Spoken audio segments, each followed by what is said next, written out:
कभी नक्सल गतिविधियों का गढ़ रहा नारायणपुर जिला अब बदल रहा है। यहाँ की पहुंच सिर्फ मूलभूत सुविधाओं तक सीमित नहीं रही, बल्कि अब ये बड़े शहरों से सीधे जुड़ रहा है।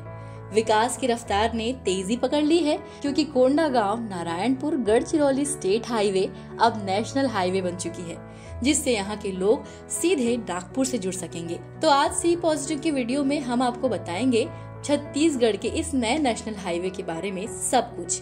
बस्तर के विकास की रफ्तार तेज हो रही है। इसका सबसे बड़ा उदाहरण कोंडागांव नारायणपुर गढ़चिरौली स्टेट हाईवे है, जिसका काम लंबे वक्त से हो रहा था। विष्णुदेव साय सरकार की कोशिशों से अब इसे एनएच का दर्जा मिल गया है। ये सड़क अब नेशनल हाईवे नंबर 130D कहलाएगी। केंद्र सरकार ने इस प्रोजेक्ट को फॉरेस्ट क्लियरेंस दे दिया है। ऊंची नीची पगडंडी, अबूझ सड़कें और मान क्षेत्र की सर्पीली घाटियों का सर्वे काफी मुश्किल था। इसके लिए इंजीनियर्स की टीम ने फोर्स के साथ मिलकर ड्रोन से सर्वे का काम पूरा किया। वहीं छत्तीसगढ़ क्षेत्र में सड़क की चौड़ाई के लिए भू अर्जन की प्रक्रिया भी पूरी हो गई है। इसके लिए तकरीबन 190 लोगों से जमीन अधिग्रहित की गई है। मोदी सरकार का कार्यकाल शुरू होते ही इस सड़क के लिए नोटिफिकेशन जारी किया गया। छत्तीसगढ़ सीमा से महाराष्ट्र में गढ़चिरौली को कनेक्ट करने वाली इस सड़क के पार्ट की प्रक्रिया महाराष्ट्र सरकार ने भी पूरी कर ली है।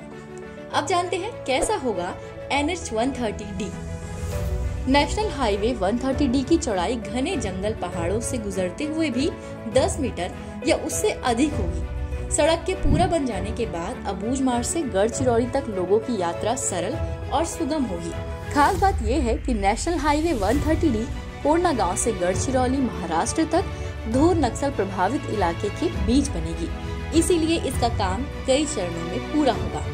पहले चरण में कोंडागांव से नारायणपुर 48.6 किलोमीटर, दूसरा नारायणपुर से गोटजमरी करीब 10 किलोमीटर, तीसरा गोटजमरी से अकाबेड़ा करीब 7 किलोमीटर, चौथा अकाबेड़ा से कस्तूरमेटा करीब 5 किलोमीटर, पांचवा कस्तूरमेटा से कुतुल करीब 20 मीटर और छठवां कुतुल से नीलांगूर महाराष्ट्र सीमा करीब 22 किलोमीटर होगा।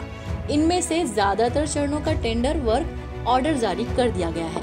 ये पूरी सड़क 112.5 किलोमीटर के लगभग होगी, जिसके निर्माण की कुल लागत 973 करोड़ रुपए आकी गई है। इस तरह अबूझ मार्ग नागपुर जैसे महानगर से 2 साल में कनेक्ट होगा। अबूझ मार्ग को नागपुर से जोड़ने वाली ये सड़क सिर्फ एक नेशनल हाईवे नहीं होगी, बल्कि बस्तर के बदलाव की भी सड़क होगी, जिससे क्षेत्र के लोग आसानी से रोजगार, शिक्षा और विकास की रफ्तार से जुड़ सकेंगे। वहीं सड़क कनेक्टिविटी से नक्सल समस्या खत्म होगी और उद्योग धंधों में भी बढ़ोतरी होगी। क्या आपने कभी इस रास्ते पर सफर किया है? अगर हाँ, तो हमें जरूर बताएं कि आपको पहले किन किन समस्याओं का सामना करना पड़ा और आपकी राय से इससे क्या बदलेगा।